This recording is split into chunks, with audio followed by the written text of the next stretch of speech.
ప్రభునందు చేరువచ్చిన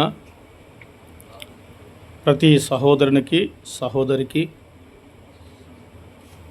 దూర ప్రాంతాల నుంచి వచ్చినటువంటి వారికి మాత్రమే కాకుండా స్థానికంగా ఉండి ప్రభుని ఆరాధిస్తున్నటువంటి స్థానికులకు, దూర ప్రాంతాల నుంచి వచ్చినటువంటి వారికి అందరికీ నా ప్రత్యేకమైన వందనములు తెలియచేస్తున్నాను. నేను పెట్టుకుంటాను. ప్రియులారా, మరి తిమోతి గారు యవనస్తుడిగా ఉన్నప్పటి నుంచి నేను ఎరిగిన వాడిగా ఉండగా ఆయన విరామము లేని ఈ పరిచర్య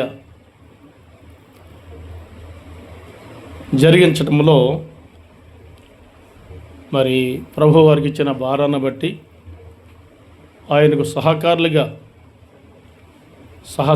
ఉన్నటువంటి సహోదరులేమి ఈ పరిచర్యలో సహకరిస్తున్నటువంటి వారి విధానాన్ని బట్టి నేను ప్రభుని స్తుతిస్తున్నాను. మరి మందిరాల్లో వేయబడిన పెయింట్ చూస్తున్నాను. నేను అక్కడ కూడా చూశాను, ఇక్కడ కూడా చూస్తున్నాను. రాసినటువంటి వాక్యాలు చూస్తున్నాను. లోపలికి వస్తే ఇక్కడ ఉన్నటువంటి వాతావరణాన్ని ప్రభువు ఈ స్థలంలో ఉన్నాడా అన్నంతగా ఆకర్షించే విధముగా వీటిని సిద్ధపరచడం అనేది విశేషమైన సంగతి. అంతేకాకుండా ఈ పరిచర్య కొరకు చాలా భారముతో ఈ పరిచర్య కొరకు తమ ద్రవ్యాన్ని, తమ కష్టాన్ని ఖర్చు పెడుతున్న పరిశుద్ధులందరిని బట్టి నేను ప్రభుని స్తుతిస్తున్నాను. వాస్తవానికి రాత్రిపూట కాబట్టి నేరుగా సువార్త సందేశమే అందించాలి. కానీ ఇక్కడున్న వారంతా ఎంచుమించు రక్షింపబడినవారు. అందుకని మన ఆత్మలకు మేలు కలుగు ప్రోత్సాహకరమైన మాటలు అందించాలని నేను ఆశిస్తున్నాను. దైవ గ్రంథములో నుండి ఫిలిప్పీ పత్రిక దయచేసి దైవ గ్రంథంలో వారు తెరిచి చూడండి. అపోస్తుడైన పౌలు ఫిలిప్పీలకు రాసినటువంటి పత్రిక మొదటి 2 వచనాలు చదువుకుందాం. అపోస్తుడైన పౌలు ఫిలిప్పీలకు రాసిన పత్రిక మొదటి 2 వచనాలు నేను చదువుతాను. తదుపరి సహోదరులు అనబడిన వారు చదివి సహాయం చేయవలసిందిగా ప్రేమతో మీకు తెలియచేస్తూ ఉన్నాను.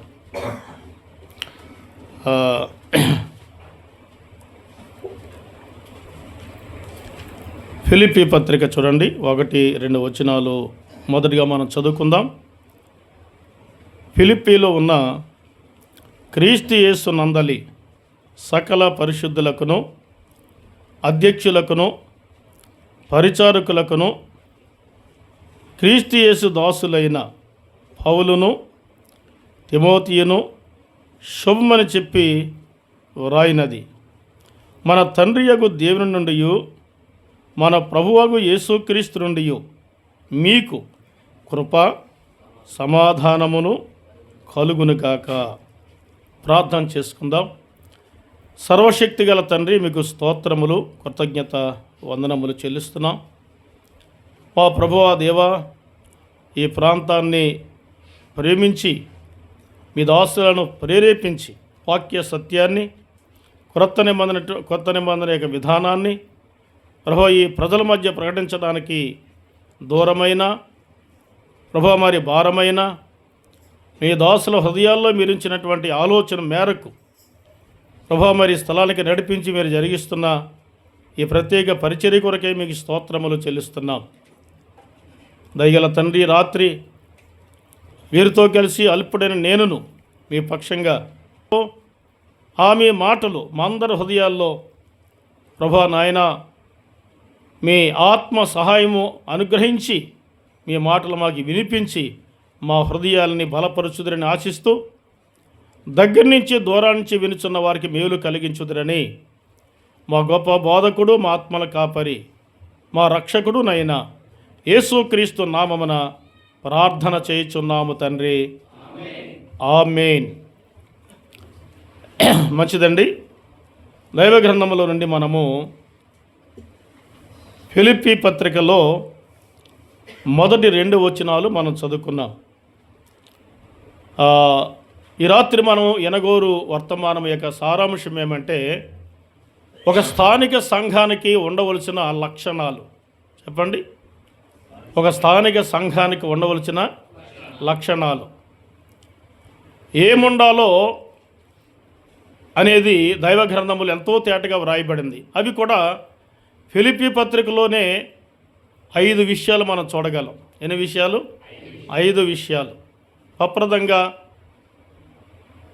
ఆది అపోస్తలులు ప్రభు చేత బోధించబడి ఆత్మచేత నింపబడిన వారే ఆనాటి సంఘాలకు ఏమైతే బోధించారో, నేడు కట్టబడుతున్న ప్రతి స్థానిక సంఘం అదే కొలతల్లో ఉండాలి.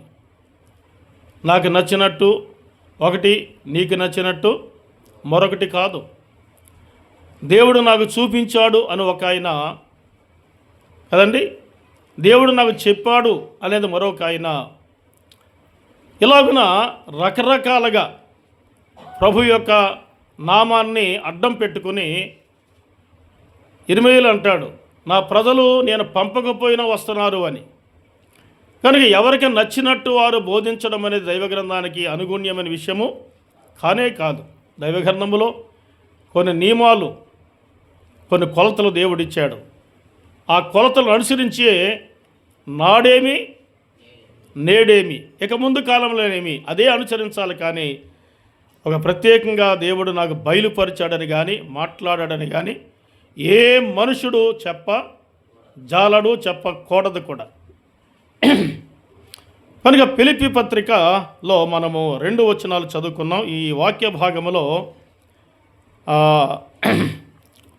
ఫిలిప్పీలో ఉన్న క్రీస్తు యేసు నందలి సకల పరిశుద్ధులకును, అధ్యక్షులకును, పరిచారకులకును, క్రీస్తు యేసు దాసులైన పౌలును, తిమోతియను శుభమని చెప్పి వ్రాయినది.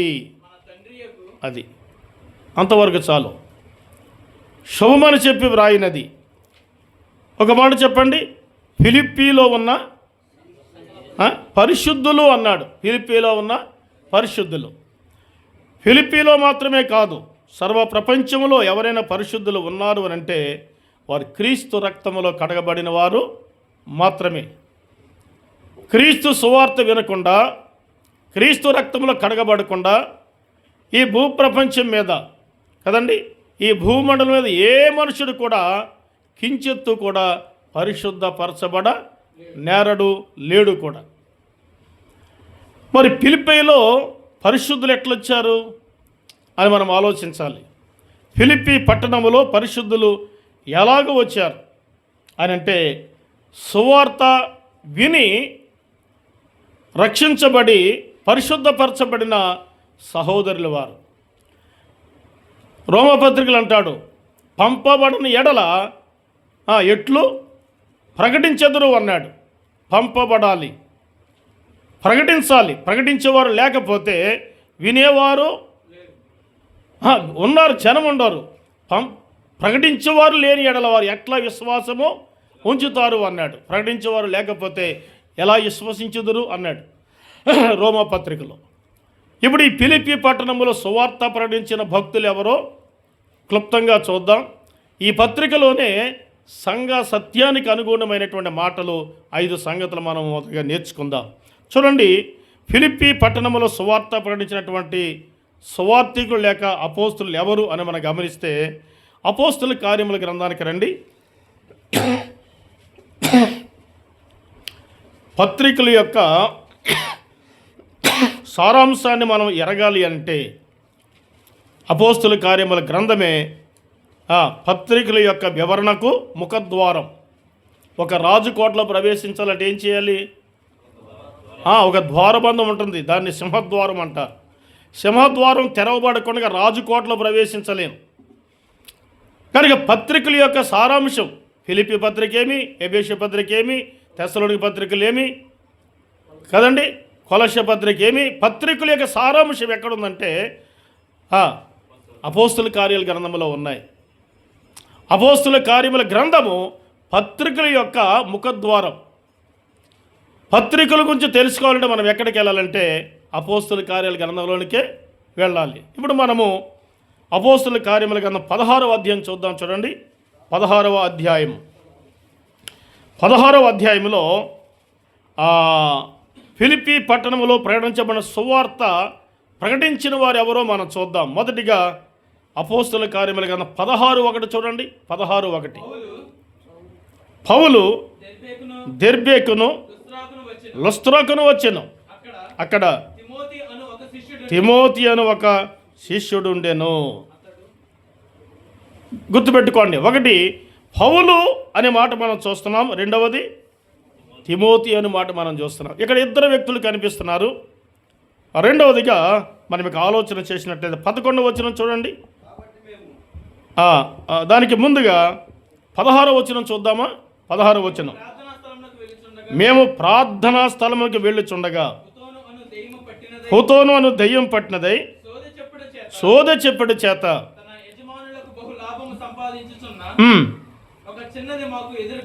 ఒక చిన్నది మాకు ఎదురుగా వచ్చెను. ఆమె పౌలును మమ్మును వెంబడించి అనే మాట ఇక్కడ మనం చూస్తున్నాం. మరొక మాట చూడండి, 25వ వచనం. 25వ వచనం, అయితే మధ్యరాత్రి వేళ పౌలును శీలయు. ఒక మాట పౌలు తిమోతి, ఇంకొక ఆయన చెప్పండి, పౌలు శీలయు. ఎంతమంది కనపడుతున్నారు మనకి? పౌలు 2 చోట్ల చదువుకున్నా కానీ ఒకే వ్యక్తి. తిమోతిని గురించి మనం చూసాము, రెండవది శీలను మనం చూసాం. ఒకటి పౌలు, 2 తిమోతి, మూడవది శీల. ఇప్పుడు 11వ వచనం చూడండి. 11వ వచనం, కాబట్టి మేము త్రోయాని విడిచి ఓడ ఎక్కి తిన్నగా సముద్రాకేకును మరునాడు నేపోలికిని అక్కడ నుండి ఫిలిప్పీకి వచ్చి తిమి మేము కాబట్టి మేము అన్నాడు. ఇంకో మాట చూడండి, 16వ వచనం. మేము అనే మాటలో ఈ అపోస్తుల కార్యముల గ్రంథాన్ని రచించిన రచయిత ఎవరైనా? అపోస్తుల కార్యములు రచించిన రచయిత ఎవరు చెప్పండి? లూకా, వైద్యుడైన లూకా. ఆయన పేరు ఇక్కడ మనకు కనిపించదు, కానీ మేము అని సంబోధిస్తున్న సందర్భాన్ని గమనిస్తే అందులో దాగి ఉన్న వ్యక్తి ఎవరట? లూకా. అలాగైతే పౌలు ఉన్నాడు, తిమోతి ఉన్నాడు, శీల ఉన్నాడు, లూకా ఉన్నాడు. నలుగురు దేవుని దాసులు ఆయా పట్టణాలు ఆయా ప్రదేశాలు సంచరిస్తూ ప్రభువుని గురించి తెలియచేస్తూ ఉండగా కదండి, ప్రభువుని గురించి తెలియచేస్తూ ఉండగా వారు ఒక్కొక్క పట్టణాన్ని దర్శించుకుంటూ వెళ్తున్నారు. చూడండి, ఇక్కడే 16:6 మనం చూస్తాం. 16:6 ఆసియాలో వాక్యము చెప్పకూడదని పరిశుద్ధాత్మ వారిని ఆటంకపరిచినందున వినండి, వారు పురుగియా గలతియా ప్రదేశముల ద్వారా వెళ్ళిరి మూషే దగ్గరికి వచ్చి బెతునియాకు వెలుడుకు యత్నము చేసిరి అని మాట చూస్తాం. ఇప్పుడు చూడండి, 9వ వచనం చూడండి.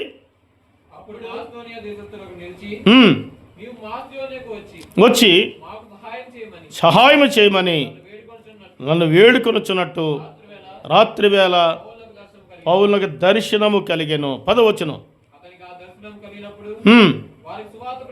సువార్త ప్రకటించుటకు మాసిదోనియాకు బయలుదేరి వెళ్ళటకు యత్నము చేసితిమి. ఇంకా చదవండి. కాబట్టి మేము త్రోయాని విడిచి ఓడ ఎక్కి తిన్నగా సముద్రకేకును మరునాడు నేపోలికిని అక్కడ నుండి ఫిలిప్పీకి వచ్చితిమి. మాసిదోనియా దేశములో ఆ ప్రాంతములకు అది ముఖ్య పట్టణము, రోమియుల ప్రవాస స్థానమనై ఉన్నది. మేము కొన్ని దినములు ఆ పట్టణములో ఉంటిమి. ఏ పట్టణం అది? ఫిలిప్పీ పట్టణం. వెళ్ళినవారు ఎంతమంది? 4. ఎన్ని దినాలు ఉన్నారట? కొన్ని దినాలు. ఎన్ని దినాలో తెలియదు. కొన్ని దినాలు అక్కడుండి వీధులు వీధులు తిరుగుతూ సువార్త ప్రకటించి ఉంటారు. సువార్త ప్రకటిస్తూ ఉండగా మొట్టమొదటిగా ప్రభువుని అంగీకరించిన ఒక స్త్రీ అక్కడ కనిపిస్తూ ఉంది. ఆమె పేరు లూదియా కదండి. మనం ఎరుగుదాం. లూదియా 13వ వచనమా, విశ్రాంతినమున గవిని దాటి నదీ తీరమున ప్రార్థన జరిగిన అనుకుని అక్కడికి వచ్చి కూర్చుండి కూడి వచ్చిన స్త్రీలతో మాట్లాడుచుంటిమి. అప్పుడు లూదియాను దైవభక్తిలో ఒక స్త్రీ వినుచుండెను అని కిందకు వచ్చిన తర్వాత ఆమె ఇంటి వారును బాప్తిసం పొందిరి. ఇప్పుడు లూదియా ఇంటివారు ప్రభువుని అంగీకరించారు మొట్టమొదటిగా.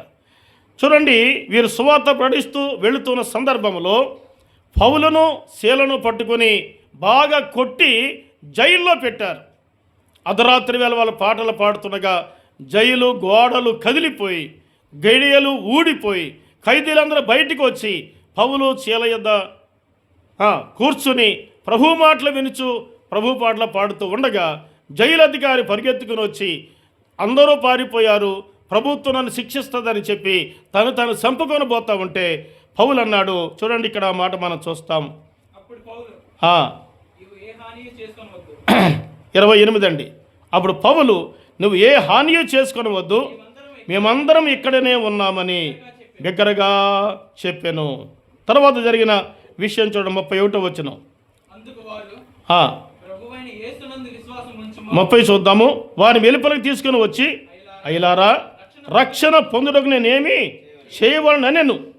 అందుకు వారు, ప్రభువైన యేసుని విశ్వాసం ఉంచము, అప్పుడు నీవు నీ ఇంటి వారు రక్షణ పొందుదురని చెప్పి అని రాయబడింది. వినండి. ఇక్కడ లూదియా ఇంటివారు ప్రభువుని అంగీకరించారు.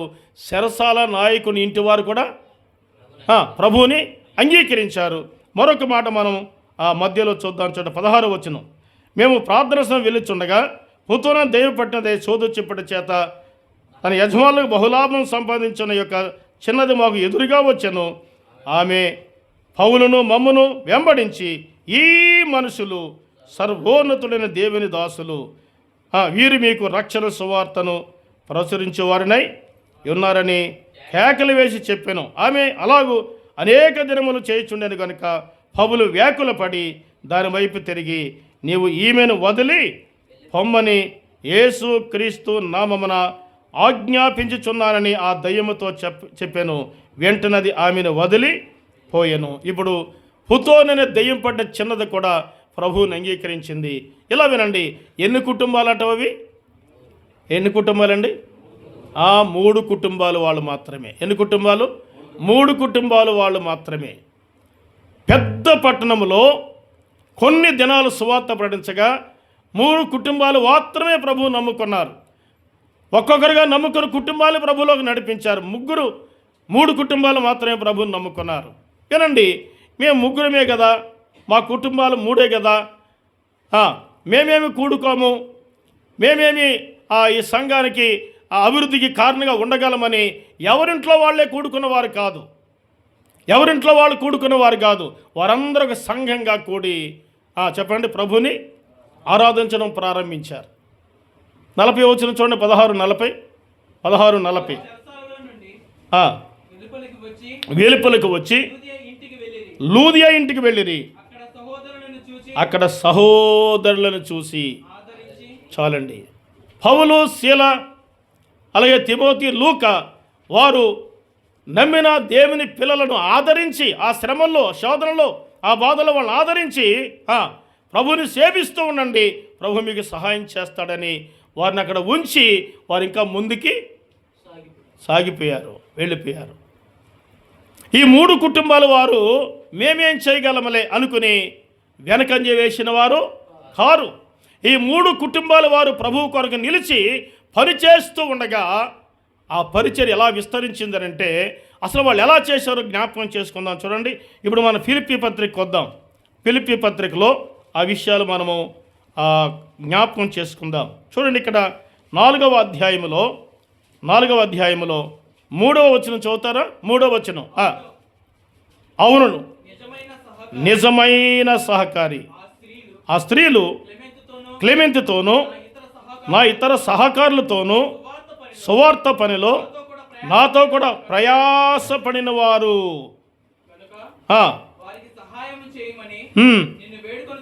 ఇక్కడ 3 మాటలు మనం విందాం. మొదటి మాట ఏమంటే, ఇక్కడ 3వ వచనం రాయబడింది, నా ఇతర సహకారులతోనూ అన్నాడు. సహకారులు ఎవరంట? సహకారులు. పైకి వెళ్తే అక్కడ నాడు నిజమైన సహకారి అన్నాడు. ఇలా చెప్పుకుందాం. సహకారులు ఉన్నారు ఎక్కడ? ఫిలిప్పి సంఘములో ఎవరున్నారట? సహకారులు ఉన్నారు. కొంచెం మనం పైకి వెళ్తే నిజమైన చెప్పండి సహకారులు ఉన్నారు. మనకు కొంచెం కిందకు వచ్చినట్లయితే ప్రయాసపడువారు ఉన్నారు అన్నాడు. అమ్మాయ్య వినండి, ఎవరెవరు ఉన్నారు అక్కడ? సేవకి సహకరించే సహకారులు ఉన్నారు. రెండవది నిజమైన సహకారులు ఉన్నారు. మూడవది ప్రయాసపడేవారు ఉన్నారు అన్నాడు. అర్థమవుతుందండి? ఎవరెవరు? 1 సహకారులు, 2 నిజమైన సహకారులు, 3 ప్రయాసపడేవారు. ఈ మాట వినండి. సహకారులు అంటే అర్థం ఏంటంటే చెప్పినది తప్పకుండా చేసేవారిని ఏమంటారు? సహకారులు అంటారు. మరి నిజమైన సహకారులు అంటే ఎవరు? ఎవరు చెప్పారు? మీరా? థ్యాంక్ యూ అండి. ఒక పని ముందు కనబడుతుంటే చెప్పకపోయినా చేసేవారు అంటారు చూడండి. చెప్పకుండానే ఒక పని ముందు కనబడతా ఉంది, ఆ పని విషయంలో ఇది చేయాలి అని ఆలోచన కలిగి చెబితే చేద్దాములే, ఎవరైనా చేస్తారు అనుకోకుండా కనిపించే పనిని చేసేవారిని నిజమైన సహకారులు అంటారు. మూడవది ప్రయాసపడేవారు అన్నాడు కదండి. అక్కడ ఏమన్నాడు? ప్రయాసపడేవారు. ప్రయాసపడేవారు. బాబు వినండి, సహకారులుగా ఉన్నామా? ఇంకో మాట చెప్పండి, నిజమైన సహకారులుగా ఉన్నామా? ఇంకో మాట చెప్పండి, ప్రయాస పడువారుగా ఉన్నామా?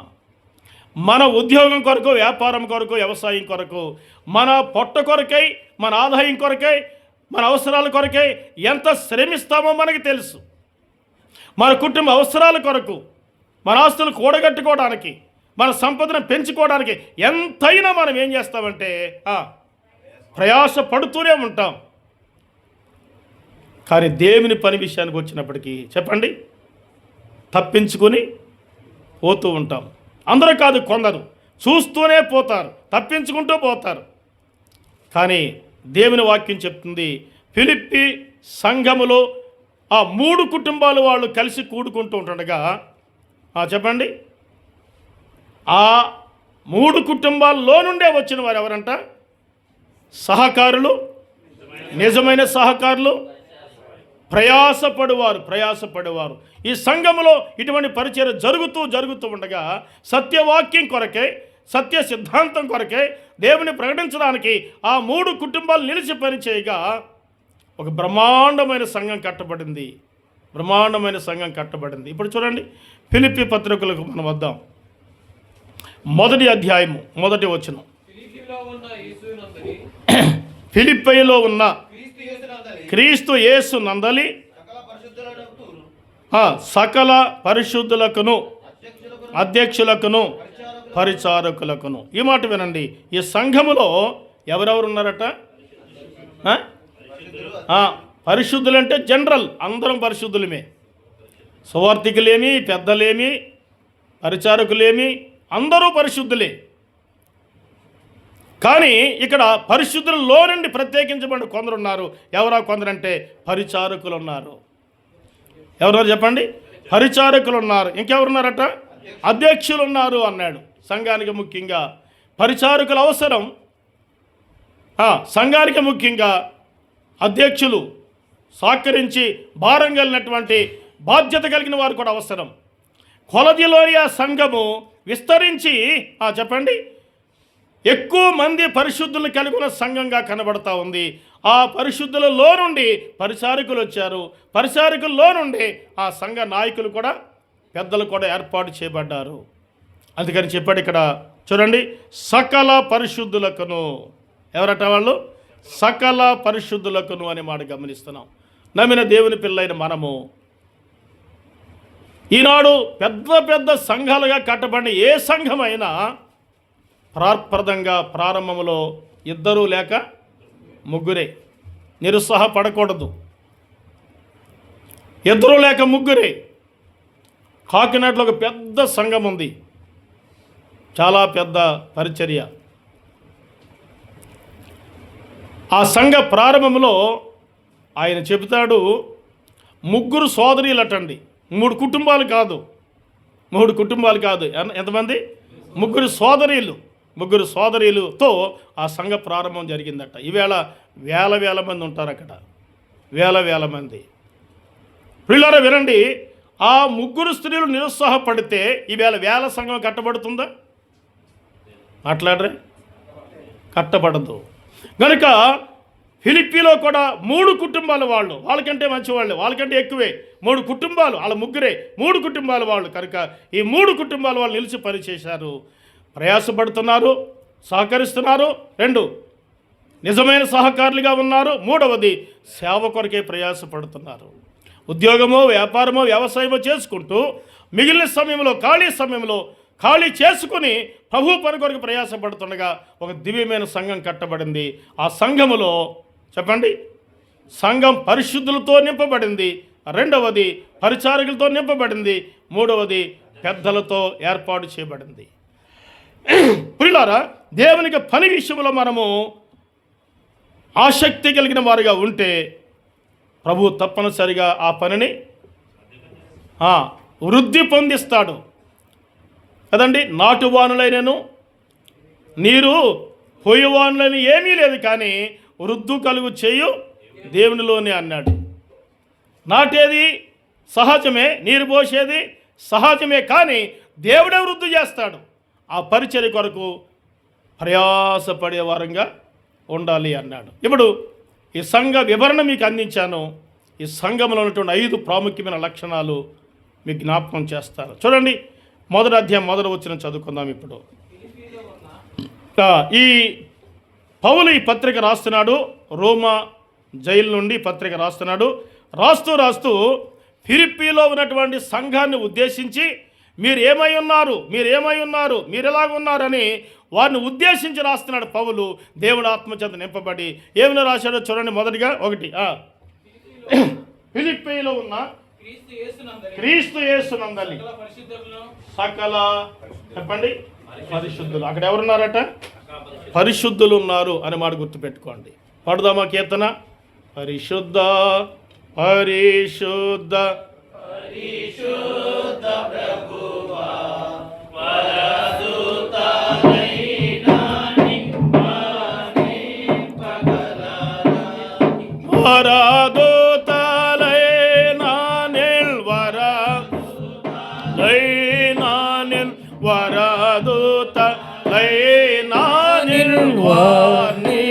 పగలరా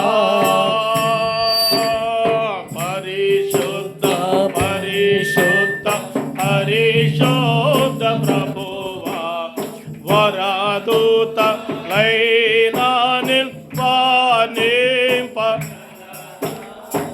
దైవకందులో మనం గమనిస్తున్నాం. రక్షించబడి యేసుక్రీస్తు రక్తంలో కడగబడి రక్షించబడి పరిశుద్ధపరచబడి వాక్యానుసారమైన నీటి బాప్తిసం పొంది సంఘములో చేర్చబడిన సహోదర సహోదరులు వాళ్ళు ఏమైనవారట? పరిశుద్ధులు అన్నాడు. పరిశుద్ధులు. ప్రియులారా, దేవుడు కోరుకునే ఏకైక సంఘము దేనితో నింపబడాలట? పరిశుద్ధులతో నింపబడేదే సంఘం. పరిశుద్ధులతో నింపబడేదే సంఘం. సంఘములో 3 రకాలు ఉంటారని పేతురు లేక పౌలు కొరింథీయులకు రాస్తున్నాడు. ఒకటి పరిశుద్ధులు ఉంటారు, లేక రక్షించబడిన వారు కదండి, లేక ఆత్మ సంబంధులు. 2 శరీర సంబంధులు. 3 ప్రకృతి సంబంధులు. చెప్పండి. 1 ఆత్మ సంబంధులు, 2 శరీర సంబంధులు, 3 ప్రకృతి సంబంధులు. ఆత్మ సంబంధులు ఎక్కువగా ఉండాలి. ఎక్కడ? సంఘములో ఎవరుండాలి? ఎక్కువ ఆత్మ సంబంధులు ఉండాలి. శరీరులు ఉంటారు, ప్రకృతిలో కూడా ఉంటారు. శరీరాలు అంటే రక్షించబడి అంత ఆత్మీయ పరిపక్వత లేని వారు శరీరులు అన్నాడు. ప్రకృతిలు ఎవరంటే సంఘానికి వస్తారు కానీ వారు రక్షించబడిన వారు కాదు. వారు ప్రకృతిలు, రక్షించబడి అంత పరిపక్వత లేని వారు శరీర సంబంధులు అన్నాడు. ఇప్పుడు చెప్పండి, ఆత్మ సంబంధులు. వీరు రక్షించబడి పరిశుద్ధ జీవితం కలిగి కొనసాగుతున్న వారు అన్నమాట. సంఘములో ఏ సంఖ్య ఎక్కువ ఉండాలి? పరిశుద్ధుల సంఖ్య ఎక్కువ ఉండాలి. చూడండి, ఎక్కువ కాకులు ఉన్నాయి, 4-5 పావురాలు ఉన్నాయి. ఏ గుంపు అంటాం దాన్ని? కాకుల గుంపు అంటాం. ఎక్కువ పావురాలు ఉన్నాయి, ఒక 5-6 కాకులు ఉన్నాయి అనుకోండి, ఏ గుంపు అంటాం? పావురాలు గుంపు అంటాం. సంఘములో ఎవరు ఉండాలట? పరిశుద్ధులు ఉండాలి, పరిశుద్ధులు ఉండాలి. ఈవేళ విచారకరమైన సంగతి ఏమంటే, సంఖ్య పెంచుకోవడం కొరకు, మారు మనసు లేకపోయినా, రక్షించబడకపోయినా, దేవుని బిడ్డలుగా తీర్చబడకపోయినా, ఏ అలవాట్లు మారకపోయినా వారికి బాప్తీసం ఇచ్చేది, సంఘములో సభ్యులుగా చేర్చుకునేది.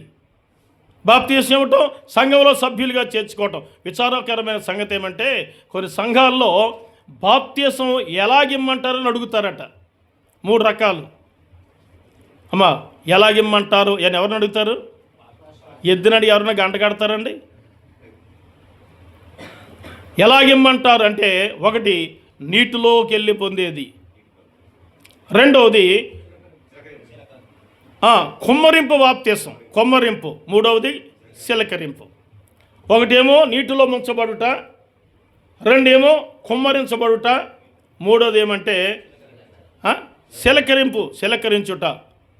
నీటిలో పొందేది మనం అందరం పొందేది అదే, మనందరికీ తెలుసు. మరి కుమ్మరింపు బాప్తీసం అంటే తెలుసండి? కుమ్మరింపు బాప్తీసం అంటే వాళ్ళ ఇంట్లో కావచ్చు, లేక మందిరంలో కావాలి, ఎక్కడ కోరుకుంటే అక్కడ ఒక బిందె నిండా నీళ్ళు తీసుకుని, ఫాస్ట్ గారు తండ్రి కుమార పరిశుద్ధాత్మ నామం నీకు ఏమిస్తున్నాను, బాప్తీసం ఇస్తున్నానని ఆ బిందు నీళ్లు కుమ్మరిస్తాడన్నమాట. దాని పేరేంటంటే కుమ్మరింపు బాప్తీసం. వాళ్ళు ఎక్కడ కావాలంటే అక్కడ, ఇంట్లో ఇమ్మంటే ఇంటిలో, మందిరంలో ఏమంటే మందిరంలో, పబ్లిక్లో మాత్రం కాదు. ఇంకొక బాప్తీసం ఏదంటే సిలకరింపు బాప్తీసం. ఈ సిలకరింపు బాప్తీసానికి బిందు నీళ్ళు అక్కర్లేదు, చెంబుడు నీళ్ళు కూడా అవసరం లేదు. నేను కూడా మారు మనసు పొందినప్పుడు అటువంటి సంఘంలో అటువంటి బాప్తీసం నాకు కూడా ఇచ్చారు. క్రింద ఒక పళ్ళెం పెట్టి పైన తల మీద కొంచెం నీళ్లు చిమ్ముతారంతే. ఇలా చిమ్మితే తండ్రి కుమార పరిశుద్ధాత్మ నామం నీకు ఏమిస్తున్నాను బాప్తీసాన్ని కొన్ని నీళ్ళు చిమ్ముతారు. ఆ చిమ్మిన నీళ్ళు కొన్ని ప్లేట్లో కూడా పడతాయి. అవి ఒంటి మీద కూడా పడకుండా జాగ్రత్త చేస్తారండి. ఇది సిలకరింపు బాప్తీసం. ఎన్ని రకాలట? ఒకటి సిలకరింపు, చెప్పండి పోని, సిలకరింపు, కుమ్మరింపు, నీటి బాప్తీసం. ఏది దైవక్రమానికి ఏది సరిపోతుందంటే, ప్రభు అయిన యేసుక్రీస్తు వారు కదండి, ఆయన నీటిలోనికి దిగి అని లేదా బైబిల్లో కదండి, యోర్దాను నదిలోనికి దిగి అనే మాట మనం గమనిస్తాం. మాత్రమే కాదు, అపోస్తలుల కార్యాల గ్రంథంలో మనం చూస్తాం. ఎవరైనా పేరు, ఏం పేరు? నపుంసకుడు నీటిలోనికి దిగి అనే మాట రాయబడింది. అసలు బాప్తీసం అనే మాటకి అర్థం ఏంటంటే ముంచుట అని దాని యొక్క మూల పదం, ముంచుట. కనుక దైవ గ్రంథంలో వాక్యానుసారమైన బాప్తీసం ఏదంటే, మొదట మారు మనసు పొంది రక్షించబడి, చెప్పండి, నీటిలోనికి బాప్తీసం పొంది సంఘ సహవాసంలో చేర్చబడేది వాక్యానుసారమైన సంఘ క్రమం, వాక్యానుసారమైన సంఘ క్రమం. అలాంటి వారు సంఘంలో చేర్చబడి వారికి ఏం పేరు పెట్టబడింది ఇక్కడ చెప్పండి? పరిశుద్ధులు అన్నాడు, పరిశుద్ధులు అన్నాడు. ప్రభు అయిన యేసుక్రీస్తు చెప్పిన ఒక మాట పేతురు రాస్తున్నాడు చూడండి, 1:14 ఏమంటాడు?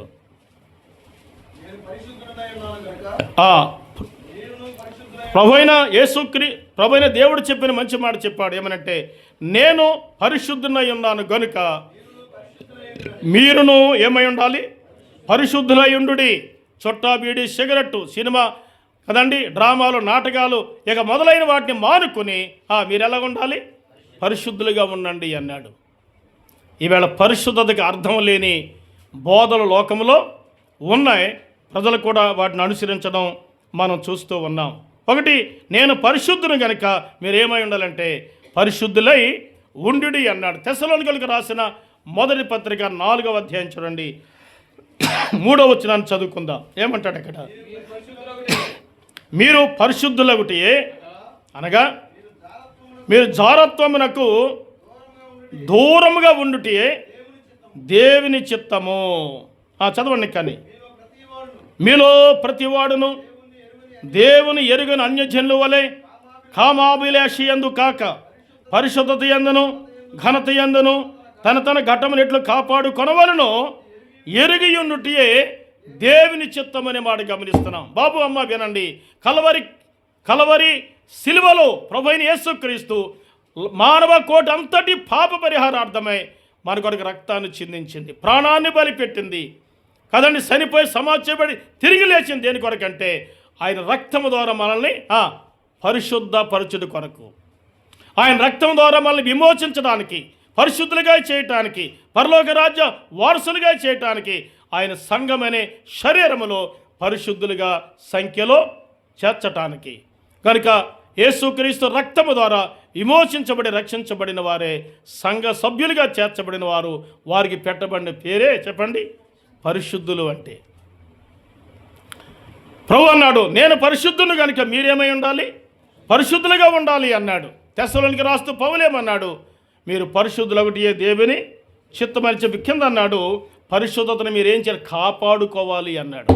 బాబు అమ్మ, పరిశుద్ధతను ఏం చేయాలి, కాపాడుకోవాలి. చూడండి, మంచి విలువైన వస్త్రాలు, చాలా ఖరీదైన వస్త్రాలు ఏదో ఒక ప్రత్యేకమైన కార్యక్రమానికి వేసుకుని వెళ్తున్నాం. రోడ్లు వర్షం వచ్చింది, అక్కడ గుంటలు ఉన్నాయి, గుంటల్లో నీళ్లు కూడా ఉన్నాయి, వాహనాలు అటు ఇటు నడుస్తున్నాయి. మనం ఎలా వెళ్తామని చెప్పండి, ఎంత జాగ్రత్తగా వెళ్తామంటారు? ఒకవేళ వాహనం వస్తుంది, ఇక్కడే గుంట ఉంది, ఆ వాహనం మనం అక్కడికి వెళ్ళేసరికి అది గుంట దగ్గరికి వస్తుంది, మనం కూడా అక్కడికే నడుస్తున్నాం కూడా అక్కడికి వెళ్ళిపోతాయి. ఆ గుంటలో టైర్ పడి నీళ్లు నా మీద చిమ్ముతాయి, మనం ఏం చేస్తాం, ముందే ఆగిపోతాం, అవసరమైతే ఇంకా దూరంగా వెళ్ళిపోతాం. ఎందుకనంటే ఆ విలువైన వస్త్రాల మీద ఆ బురద బాడి పడకుండా కాపాడుకుంటాం. మరి పరిశుద్ధత మీద చెప్పండి, మనల్ని పరిశుద్ధులుగా చేశాడు కనుక పరిశుద్ధతకు ఏమంటుకోకూడదు, పాపము అవిధేయత అపవిత్రత ఏం చేయకూడదు, అంటుకోకుండా మన పవిత్రతను మనం ఏం చేసుకోవాలంటే చెప్పండి కాపాడుకోవాలి అన్నాడు. ఎఫెసీ పత్రిక 5వ అధ్యాయం 3వ వచనం చూడండి, 5:3 చదువుకుందాం. మీలో జారత్వమే గాని ఏ విధమైన అపవిత్రతే గాని లోభత్వమే గాని వీటి పేరైనను ఎత్తకూడదు, ఎత్తకుండా ఉండటమే పరిశుద్ధులకు తగినది అన్నాడు. అపవిత్రత అనే పేరు కూడా ఏం చేయకూడదంట, ఎత్తకూడదు. అపవిత్రత అనే పేరు ఎత్తకూడదు అని చెప్పి వాటి జోలికి మీరు వెళ్ళకూడదు, ఇదే పరిశుద్ధులకు తగినది అన్నాడు అన్నమాట. నమ్మిన దేవుని పిల్లైన మనము రక్షించబడ్డాం, క్రీస్తు రక్తంలో కడగబడ్డాం, పరిశుద్ధపరచబడ్డాం. మన పరిశుద్ధతను ఏం చేసుకోవాలంట చెప్పండి, కాపాడుకునేవారుగా ఉండాలి. ఎంతగా కాపాడాలంటే ఒక మంచి విలువైన నెక్లెసు మీ అమ్మగారు కొనిచ్చారనుకోండి, మీరు మెడలో ఉంచుకోనని చెప్పి ఉంచుకుని ఆ తర్వాత దాన్ని ఆ కొయ్యికో ఈ కొయ్యికో లేకపోతే మంచం కోడుకో తగిలించి వదిలేస్తారా? ఏం మాట్లాడట్లేదు మీరు. ఎంత దాస్తారు చెప్పండి. మామూలుగా దాయరు. బీరువా తెరిచి బీరువాలో ఇంకో కర్ర ఉంటుంది, దాన్ని తీయగా ఇంకో కర్ర లోపల కనపడుతుంది, ఆ లోపల పెట్టి అసలు దీన్ని ముందు పెట్టేది ఎక్కడ, మంచి విలువైన పెట్టులో కదా, బంగారం పెట్టుకుని పెట్టులు ఇస్తారు కదా, దానిలో ఉంచి సీక్రెట్ ఆర్లో పెట్టి దానికి ఒక తాళం కదండి. తర్వాత బీరువాకి బయట ఒక తాళం. ఒకవేళ మీరు బయటికి వెళ్తున్నారనుకోండి, ఇంటికి బలమైన తాళం.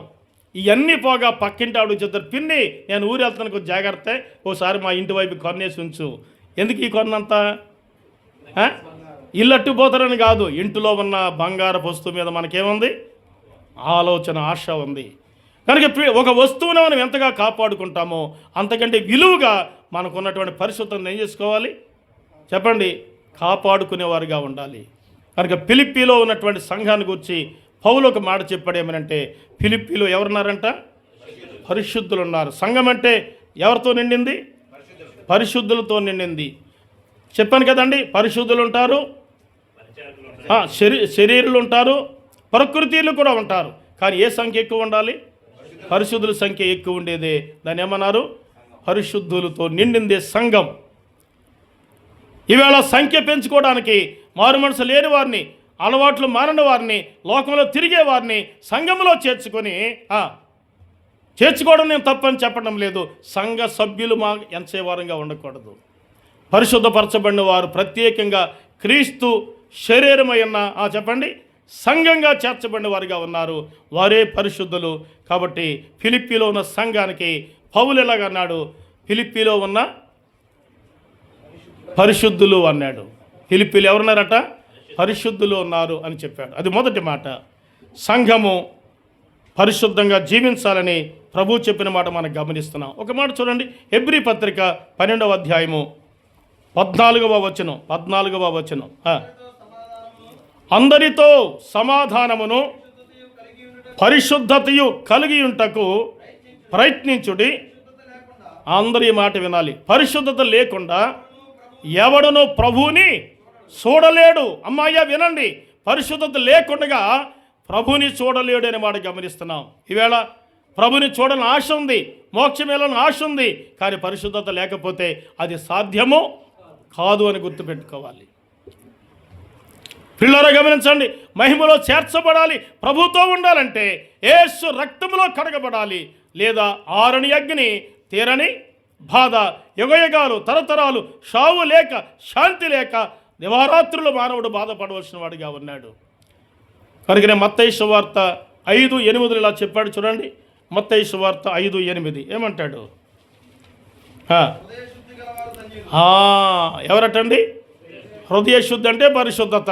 హృదయ శుద్ధి గల వారు ధన్యులు, వారు ప్రభువుని చూస్తారు అన్నాడు అన్నమాట. ఒక రోజున ప్రభువుని చూస్తారు. కలలో కాదు, స్వప్నములో కాదు, దర్శనములో కాదు. ఒక రోజున ప్రభువుని చూస్తారు. ఆ స్థానాన్ని, ఆ ఆధిక్యతను, ఆ యోగ్యతను పొందాలంటే భూమి మీద ఉండగానే ప్రభువుని అంగీకరించి చెప్పండి పరిశుద్ధముగా జీవించి సంఘమనే శరీరములో మనం చేర్చబడి ప్రభుని సేవించేవారిగా ఉండాలి అని చెప్పాడు. రెండో మాట చూద్దాం. చూడండి, రెండవ మాట, మొదటి అధ్యాయం, ఫిలిప్పీ పత్రిక 1వ అధ్యాయము 20వ వచనాన్ని మనం చదువుకుందాం. 20వ వచనాన్ని చదువుకుందాం. నేను పౌలు అంటున్నాడు, నేను మిగులు అపేక్షించుచు నిరీక్షించుచున్న ప్రకారము మీ ప్రార్థనలు. ఎవరి ప్రార్థనలు అంట? ఫిలిప్పీలో ఉన్న సంఘాన్ని గురించి చెప్తున్నాడు ఆయన. ఫిలిప్పీలో ఉన్న పరిశుద్ధులు అన్నాడే, ఆయన ఫిలిప్పీ సంఘాన్ని గురించి అన్నాడు. మీ చెప్పండి ప్రార్థనల మూలముగా. మీ ప్రార్థన అంటే మీరు పరిశుద్ధులు అన్నాడు. చెప్పండి మీరు ప్రార్థించేవారు అన్నాడు. అలా అయితే ఫిలిప్పీలో ఉన్న సంఘము దేవునిక సన్నిధానములో ఏం చేసేదిగా ఉందంటే ప్రార్థించేదిగా ఉంది కదా. ప్రార్థన ప్రార్థన ప్రార్థన. నమ్మిన దేవుని పిల్లైన మనం కలిగి ఉండవలసిన ఒక గొప్ప ఆయుధం ఏదంటే, మొదట ఆయుధం చెప్పండి. రక్షణ తర్వాత మనం ఉండవలసిన, మన చేతిలో ఉండవలసిన ఆయుధం ఏంటంటే ప్రార్థన ప్రార్థన ప్రార్థన. ప్రార్థన మించిన భాగ్యము లేదు. ప్రార్థించుదము రండి అని ఒక కీర్తన కూడా భక్తులు కట్టారు. ప్రార్థన మించిన భాగ్యము లేదు. ఏం చేయాలి? ప్రార్థించము రండి అనే మాట మనం చూస్తున్నాం. ప్రేమితులారా, స్నేహితులారా, ఫిలిప్పీలో ఉన్నటువంటి విశ్వాసాన్ని గురించి పౌలు అంటాడు మీ ప్రార్థన వల్ల అని చెప్పాడు. పౌలు వారి గురించి ప్రార్థిస్తున్నాడు. చూడండి 1:3 కదా. మొదటి దినం నుండి ఇదివరకు సువార్త విషయంలో నాతో పాలువారెండు చూచి మీలో ఈ సత్క్రియను ఆరంభించిన వాడు యేసు క్రీస్తు దినం వరకు దాన్ని కొనసాగించినని రూఢిగా నమ్ముచున్నాను. కనుక మీ అందరి నిమిత్తము నేను చేయు ప్రతి ప్రార్థనలోనూ ఎల్లప్పుడూ సంతోషముతో ప్రార్థన చేయుచున్నాను అన్నాడు కదండి. పౌలు కూడా వారి కొరకు ఏం చేస్తున్నాడు? ప్రార్థన చేస్తున్నాడు. కానీ మీరు కూడా ఏమై ఉన్నవారు అన్నాడు? ప్రార్థించేవారు అన్నాడు. 4 చూడండి, 4వ అధ్యాయము 6వ వచనం చదువుకుందాం. దేని గురించి చింతపడకుడు కానీ ప్రతి విషయములోనూ ప్రార్థన విజ్ఞాపనం చేత కృతజ్ఞతాపూర్వకంగా మీ విన్నపములు దేవునికి తెలియచేయుడి. పౌలు వారి కొరకు ప్రార్థిస్తున్నాడు. చెప్పండి. వాళ్ళు కూడా పౌలు కొరకు ఏం చేస్తున్నారు? ప్రార్థన చేస్తారు. మీరు నా కొరకు ప్రార్థిస్తున్నారు అన్నాడు. మీ ప్రార్థనల వలన నేను జైల్లోంచి విడుదల పొందగలను అని చెప్తున్నాడు. అలాగే సంఘానికి మరొక లక్షణం ఏముండాలి చెప్పండి? ఒక లక్షణం ఏంటి? పరిశుద్ధత. రెండవ లక్షణం ఏంటి చెప్పండి? ప్రార్థన ఉండాలి. సంగమా, దేవుని పిల్లలారా, సహోదరి సహోదరులారా, దేవుని సన్నిధిలో మనము ప్రార్థించేవారమై ఉండాలని పరిశుద్ధ లేఖన భాగం తెలియజేస్తూ ఉంది. మత్తయి 6:6 చూడండి.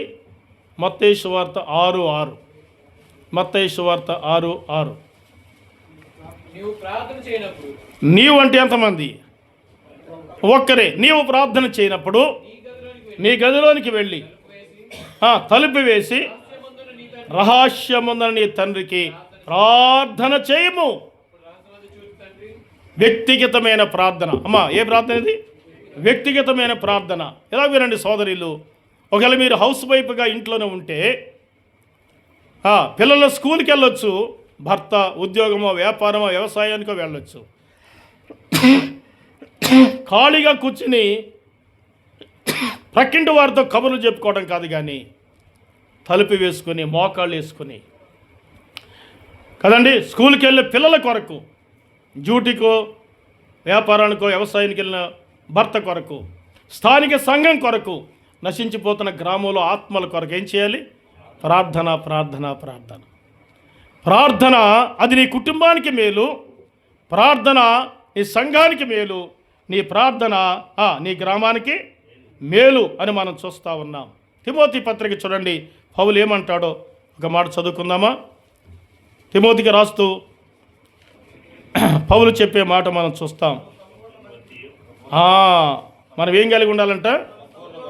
మనం సంపూర్ణ భక్తియు, తిమోతి మొదటి పత్రిక 2 చదువుతున్నారు చూడండి. మనము సంపూర్ణ భక్తియు మాన్యత కలిగి నెమ్మదిగాను సుఖముగాను బ్రతుకు నిమిత్తము అన్నిటికంటే ముఖ్యంగా అందరి కొరకును, రాజుల కొరకును, అధికారుల కొరకును విజ్ఞాపనములను, ప్రార్థనలను అందరి కొరకు ప్రార్థించాలి. ఏం కలిగి ఉండాలంటే మీరు నెమ్మదిగాను సుఖముగాను ఉండాలి. అంటే మనం నెమ్మదిగా ఉండడానికి, మనం సుఖంగా ఉండటానికి ఇతరుల కొరకు మనం ఏం చేయాలంట? ప్రార్థన చేయాలి. ప్రార్థన చేస్తే ఏం దొరుకుద్దమ్మా? మనకి నెమ్మది దొరుకుద్ది, మనకి సుఖం దొరుకుద్ది అని మాట చెప్పాడు. కనుక వ్యక్తిగతమైన ప్రార్థన, నీ గదిలోనికి వెళ్ళి రహస్యమందు చూచి నీ తండ్రికి ఏం చేయాలి?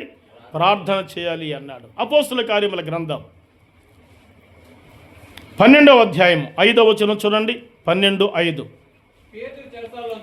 పేతురు చెరసాలలో ఉంచబడెను, సంఘమైతే అతని కొరకు అత్యాశక్తితో దేవునికి చెప్పండి ప్రార్థన చేయుచుండును అన్నాడు. దయచేసి ఈ మాట గమనించండి. ఇక్కడ వ్యక్తిగతమైన ప్రార్థన అని మనం గమనించాం. రెండవది సంఘ ప్రార్థన.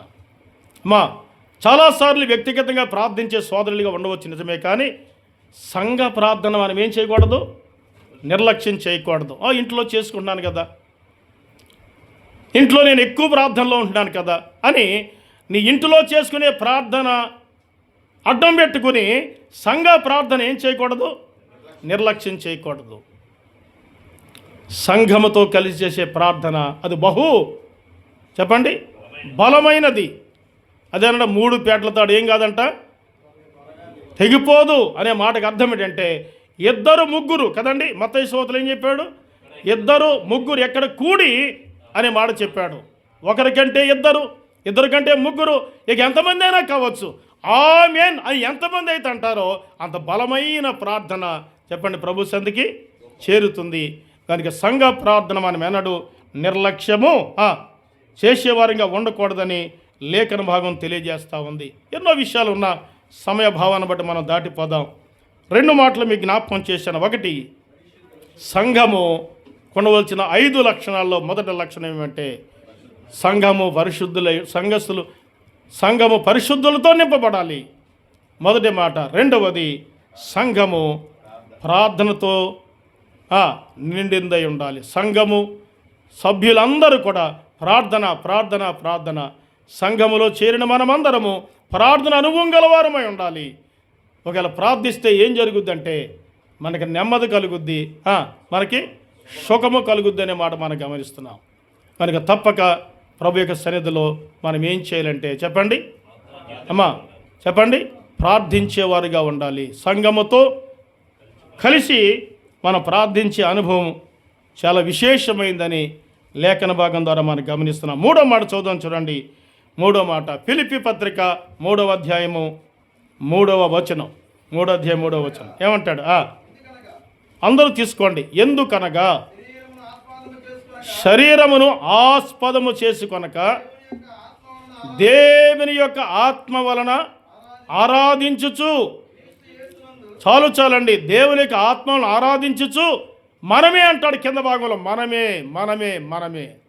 ఇప్పుడు చెప్పండి, ఫిలిప్పీ సంఘానికి ఉన్న మరొక లక్షణం ఏంటంటే ప్రభుని ఆరాధించే సంఘం. ఆరాధన ఆరాధన ఆత్మీయమైన ఆరాధన ఆరాధన ఆరాధన ఆత్మీయమైన ఆరాధన మహనీయుడైన పరలోక పరిశుద్ధ యెహోవాకు మహనీయుడైన పరలోక పరిశుద్ధ యెహోవాకు ఆరాధన ఆత్మీయమైన ఆరాధన. దయచేసి వినండి. 3వదిగా మనం గమనిస్తున్నాము, ఫిలిప్పీ సంఘము కలిగి ఉన్న 3వ లక్షణము చెప్పండి, ఆరాధించేవారు. ఆరాధించేవారు. పౌలే అన్నాడు, ఏమన్నా చెప్పండి, దేవుని ఆత్మ వలన ఆరాధించువారు అని చెప్పి క్రింద అన్నాడు, మనమే అన్నాడు. ఆయనతో కూడా కలుపుకొని అన్నాడు, మనం దేవుని ఆత్మతో మనం ఏం చేస్తున్నాము, ఆరాధిస్తున్నాము అన్నాడు. వినండి, ఆరాధన అంటే ఈవేళ చాలామందికి అమ్మా పాట పాడుతుండగా చేతులు ఊపుతున్నారే, పైకి లేసి అందరూ చేతులు ఊపండి అంటే దీనికి ఏం పేరు పెట్టారు కొందరు? ఇది ఆరాధన అంట. ప్రభుని ఆరాధిద్దాం అందరూ లేవండి అంటే అదొక ఆరాధన. అందరూ కేకలేసి గొంతులేయండి అంటే దానికో పేరు పెట్టారు, ఏమని? ఆరాధన. పాటలు పాడితే ఆరాధన కాదు, గొంతులేస్తే ఆరాధన చెప్పండి కానే కాదు. ఆరాధన అనే మాటకు అర్థం ఏంటంటే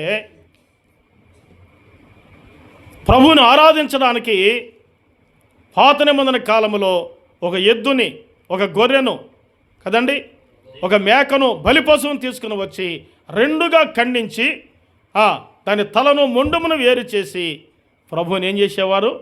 ఆరాధించేవారు. అబ్రహాం ఏమన్నాడు తన కుమారుడితో, తన పనివారితో, మేము అక్కడికి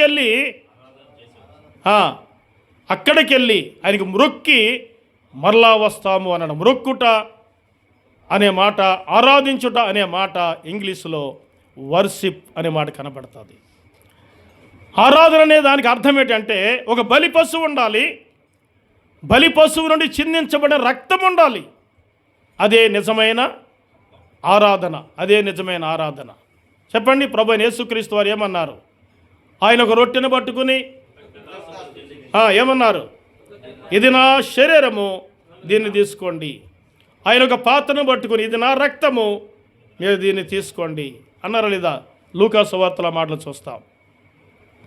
పిల్లలు గమనించండి, ఆయన ఒక రొట్టెను పట్టుకుని ఇది నా శరీరం అని చెప్పినవాడు, ఇది నా ఒక పాత్రను ఎత్తుకుని ఇది నా రక్తం అని చెప్పినవాడు మానవ కోటి పాప పరిహారార్థమే కలవరి శిలువలో చెప్పండి యజ్ఞ పశువుగా తన అమూల్యమైన రక్తాన్ని ఆఖరి బొట్టు వరకు మన కొరకే కలవరిలో చిందించి ఒక శరీరముగా మిగిలిపోయాడు, ఒక రక్తముగా ఏర్పాటు చేయబడింది.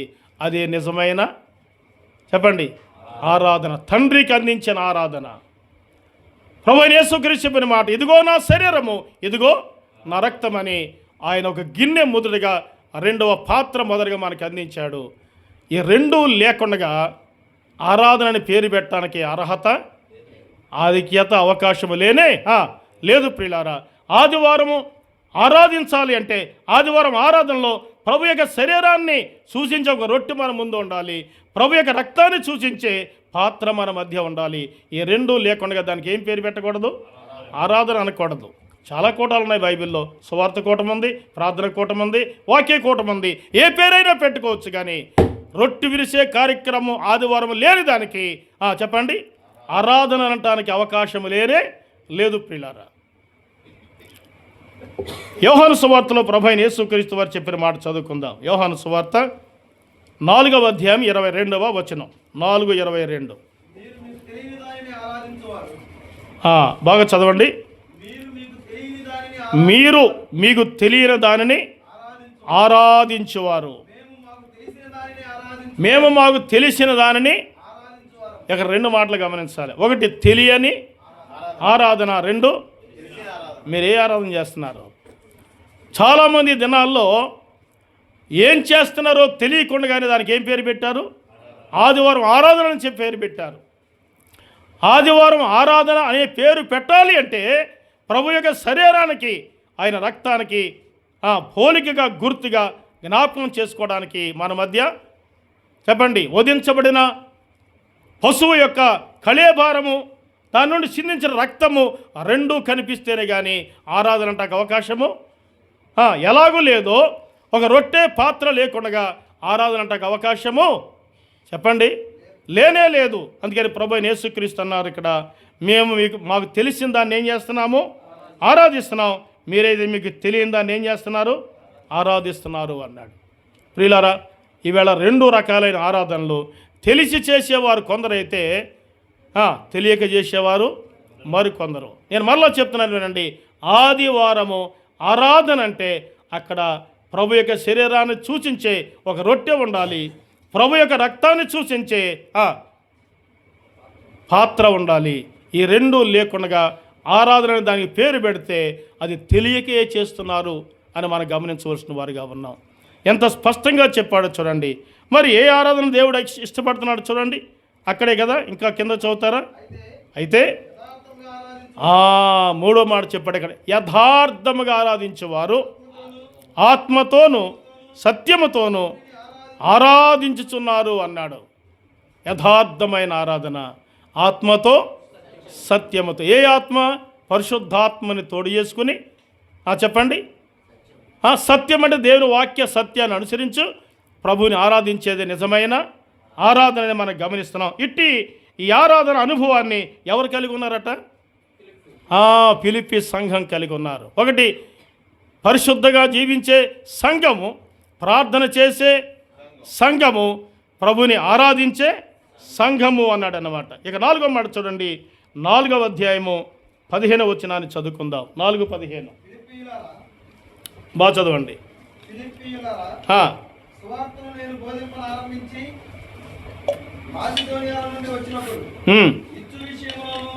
ఇచ్చు విషయంలోను పుచ్చుకొని విషయంలోను మీరు తప్ప మరి ఏ సంఘపు వారును నాతో పాలివారు కాలేరని మీకే తెలియను. అలేనగా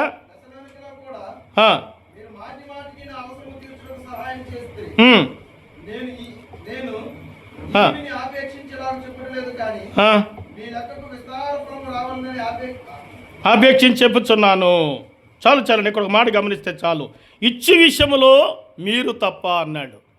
అలా అయితే ఫిలిప్పీ సంఘము 4వ లక్షణం చెప్పండి, దేవునికి ఇచ్చే సంఘము. దేవునికి ఇచ్చే సంఘము. మనం ఎప్పుడు పాడుకుంటాం కదా, ఆదివారం ఒక పాట పాడండి, చెప్పండి. సమర్పణ చేయమో ప్రభువునకు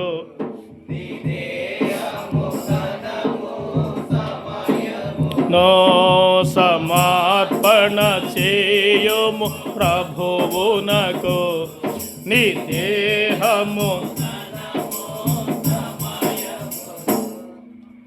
ఏటండి? నీ దేహము. అది సహజమే. ప్రభు రక్షించాడు, రక్షించబడ్డాం, ప్రభుకి హృదయం ఇచ్చాం, దేహాన్ని సమర్పించాం, మంచిదే. 2 మాటలు చెప్పండి, ధనము, ఇంకోటి ఏంటంట సమయం. ఈ 2 మనకు కష్టమే కదండి. ఏమ్మా? ధనము, సమయం, ధనము సమయాన్ని ఇస్తున్నామని పాడుతున్నాం, కానీ వాస్తవమా చెప్పండి? రక్షించబడ్డ దేవుని పిల్లలు ఫిలిప్పీలకున్నటువంటి 4వ అనుభవం ఏమిటంటే, వారు సువార్త సేవలో కొనసాగుతున్నటువంటి దేవుని దాసులను ప్రేమించి మందిర లేక పని కొరకు, సంఘం యొక్క పని కొరకు, సువార్త సేవ కొరకు వారు కలిగినటువంటి వాటిలో నుండి దేవునికి నమ్మకంగా సమర్పించే విశ్వాసులుగా ఉన్నారని ఎవరు చెప్తున్నారు వీళ్ళ గురించి? పౌలే చెప్తున్నాడు. ఓ ఫిలిప్పీ సంఘమా, నువ్వు పరిశుద్ధులు, మీరు పరిశుద్ధులై ఉన్నారు, మీరు ప్రార్థనాపరులై ఉన్నారు, చెప్పండి, మీరు ఆరాధించేవారై ఉన్నారు, మీరు దేవునికి ఇచ్చేవారై ఉన్నారు అన్నాడు. ప్రభుకి ఇచ్చే విషయంలో మనం పరీక్షించుకుందాం. దైవగ్రంథం చెప్పింది, ఇయ్యుడి, చెప్పండి, ఇయ్యుడి మీకు ఇవ్వబడును అన్నాడు. ఇయ్యుడి మీకు, మనకోటి తెలుసు, సీట్ పండ ఏటంటారు దాన్ని, సీట్ పండేనండి, కడతారు కదా, కొన్ని వేలని కడతారు. లేక ఇన్సూరెన్స్ అనుకోండి, సీట్ ఫండ్స్ కదా, సీట్ ఫండ్. కొంత డబ్బు కడితే దాంట్లో కొంత వేసి మనకి ఇస్తారని ఏం చేస్తాం మనం? ఇస్తారని ఏం చేస్తాం మనం? కడతాం. ఇస్తే ఇస్తారని మనం కడతాం కదండి. దేవుడి దగ్గర అది చేయకూడదు అన్నాడు కూడా. మనం ఇస్తే ఆయన ఇస్తాడు అని ఆలోచన ఇచ్చేవాళ్ళు అసలు ఇవ్వకుండా ఉండడమే మంచిది. ఈవేళ టీవీలో, సెల్ ఫోన్లో వర్తమానాలు వస్తున్నాయి కదండి. వారు ఏమని చెప్తున్నారంటే, మీరు 5,000 ఇస్తే 10,000 దేవుడు మీకు ఇస్తాడు, 10,000 ఇస్తే 20,000 ఇస్తాడు, 1,00,000 ఇస్తే 2,00,000 ఇస్తాడంటే పాపం ఉన్నది కూడా అమ్మకెళ్ళి ఇచ్చేస్తున్నాడు. ఒక ఆయన మా ఏరియాలో క్యాలెండరీ పాట పెట్టాడు. జనవరిలో పాట పెడితే ఎంత ఎక్కువ పాడుకుంటారో అంత డబ్బు డబల్ మీకు వస్తుందంటే 70,000కి పాడేసాడండి ఒక ఆయన. ఇవ్వటానికైతే డబ్బులు లేవు పాపం. ఆయన ఒక చిన్న పూరుగుడిసెలో ఉంటాడు. ఎంత పాడాడు? ఆ క్యాలెండర్ ఎంత ఉంటుందో తెలుసండి? ఆయన పాడిన రోజుల్లో అయితే 10 రూపాయలు కూడా కాదు, క్యాలెండర్ ఇంకా తక్కువే, చాలా కాలమైంది. అందుకని పాడేశాడు కాబట్టి డబ్బులు ఇవ్వాలి కనుక ఆయనకు ఒక కొంచెం నేలంటే అమ్మేసుకుని వచ్చి ఇచ్చేసాడు. ఏమి ఎదురు చూస్తున్నాడు? ఇప్పుడు ఆయన ఇచ్చేసాడు కదా 70,000ని. ఇప్పుడు ఆయన ఏం చేస్తున్నాడు రోజు రోజుని? చెప్పండి అమ్మా, 70,000 ఎలాగిస్తాడు దేవుడు? 70,000 ఎప్పుడు ఇస్తాడు? ఇదే కదా ఆయన పాట. ఈవేళ ధనాపేక్ష కలిగిన వారు చేసేటువంటి కుట్ర కుతంత్రాలు మనం ఎన్నడూ ఆశించేవారు, చేసేవారుగా ఉండకూడదు. దేవునికి ఇస్తే ఇస్తాడు అని కాదు మనం ఇచ్చేది, మనకి ఇచ్చాడు కాబట్టే మనం ఇవ్వాలంతే. ప్రభుకి ఇచ్చే విషయంలో మనం పరీక్షించుకుందాం. ఫిలిప్పీ సంఘంలోన ఆ మంచి లక్షణం మనమును అనుసరించి కొనసాగటానికి ప్రభు సహాయము చేయునుగాక. మరొక మాట చదువుకుని ఆగుదాం. చూడండి, మరొక మాట మనం చదువుకుందాం. ఫిలిప్పీ పత్రిక 2వ అధ్యాయము 16వ వచనం భాగం చదువుకుందాం. 16వ వచనం, అట్టి జనము మధ్యను మీరు జీవవాక్యమును చేతపట్టుకొని లోకమందు జ్యోతుల వలె కనబడుచున్నారు అన్నాడు. ఈ మాట అందరూ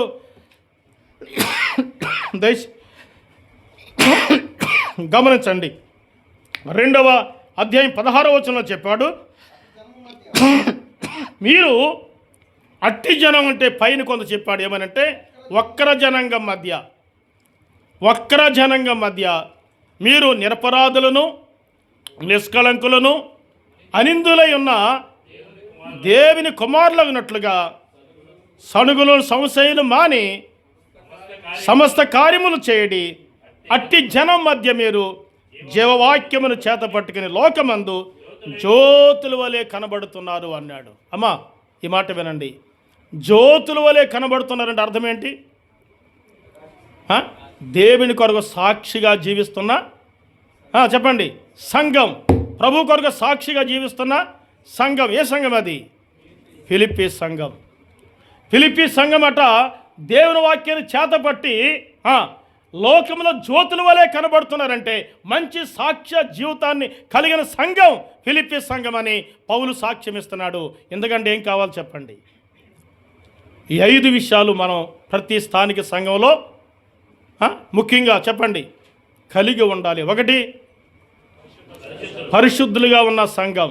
2, ప్రార్థించే సంఘం. 3, ఆరాధించే సంఘం. 4, ప్రభుగిచ్చే సంఘం. 5, సాక్షిగా జీవిస్తున్న సంఘం. ప్రభు కొరకు ఎలా ఉన్నారట? మంచి సాక్షిగా వారు జీవిస్తున్న విధానాన్ని లేఖనాల్లో మనం గమనిస్తున్నాం. చూడండి, ఎక్కడంటే వాళ్ళు ఒక్కర జనాంగం మధ్య. అమ్మా, పరమగీతం 2:2 చూడండి. పరమగీతం 2:2 ఒక మాట చూసి ఆగుదాం. పరమగీతం 2:2 బలురక్కీస చెట్లలో వల్లి పద్మము కనబడినట్లు స్త్రీలలో నా ప్రియురాలు కనబడుచున్నది. ఫిలిప్పీ సంఘము సాక్షిగా జీవిస్తూ ఎక్కడుందట? ఎలాంటి వారి మధ్య? ఒక్కర జనాంగం మధ్య ప్రభు కొరకు సాక్షిగా జీవిస్తూ ఉంది. ఇక్కడ ఏమి రాశాడంటే, ఇక్కడ పరమగీతలు ఏం చదువుకున్నామంటే మనము బలురక్కీస చెట్లు ఉన్నాయి, ఆ మధ్యలో ఏది ఉందట? వల్లి పద్మము కదండి. ఏదో వల్లి పద్మము, తామర పుష్పం కదండి. మనం ఏమంటాం? ఏమంటాం దాన్ని? కలగ పువ్వు కదా, కలుగ పువ్వు. చుట్టూ ముళ్ళ కంచెలు ఉన్నాయట, మధ్యలో ఆ యొక్క వల్లి పద్మ అనే పువ్వు, కలుగ పువ్వు కనబడతా ఉంది. ఇటు గాలేసింది అనుకోండి, ఆ ముళ్ళ కంచె ఇలాగ వంగుతున్నప్పుడు ఇది ఏం చేస్తుంది మీరు చెప్పండి? ఆ ముళ్ళు దీనికి తగలకుండా ఉండాలంటే ఏం చేయాలి? ఇది కూడా వంగిపోవాలి. అదే మనకు తగ్గింపు జీవితం అంటే. అన్యులు మాట్లాడుతున్నారని మనమును, లోకస్తులు ప్రవర్తిస్తున్న మనమును ప్రవర్తించకుండా మనం కాపాడుకోవాలి. ఆ ముళ్ళ కంచెలు దాని మీద పడి ఒక్కసారిగా చీల్చివేసినాయి అంటే దాని సౌందర్యము, దాని అందము, దాని యొక్క రూపం ఏమైపోతుంది చెప్పండి? మారిపోతుంది. దేవుని పిల్లైన మనం కూడా లోకస్తుల వలె మాట్లాడి, ప్రవర్తించి, నడిచి వాళ్ళకి జీవించినట్లయితే మన సాక్ష్యం పోతా ఉంది. ఏం పోతుంది? మన సాక్ష్యం పోతా ఉంది. కనుక దేవుని పిల్లైన మనము బలురక్కీస చెట్లు లాంటి మనుషుల మధ్య ఉన్న వల్లి పద్మములాగా మన జీవితాలు మనం ఏం చేసుకోవాలి? కాపాడుకుంటూ ప్రభు కొరకు ఫిలిప్పీ సంఘం వలె సాక్షులుగా జీవించడానికి ప్రభు ఎల్లవేళ తన కృప మనకు అనుగ్రహించును గాక. ఆమేన్. ప్రార్థన చేసుకుందాం. సర్వశక్తి గల తండ్రి, మీకు స్తోత్రములు చెల్లిస్తున్నాం. మా కొరకే ఎత్తబడిన మీ వాక్యం మా హృదయాల్లో ఫలించినట్లు, అలాగే మేము జీవించినట్లు సహాయం చేయమని, రేపటి పని కొరకే మీరు మమ్మల్ని సిద్ధం చేయమని, దగ్గర నుంచి దూరం నుంచి వినుచున్న వారికి మేలు కలిగించమని, రక్షకుడైన యేసుక్రీస్తు నామమున మిక్కిలి వినయముతో ప్రార్థించి వేడుకుంటున్నాము తండ్రి. ఆమేన్.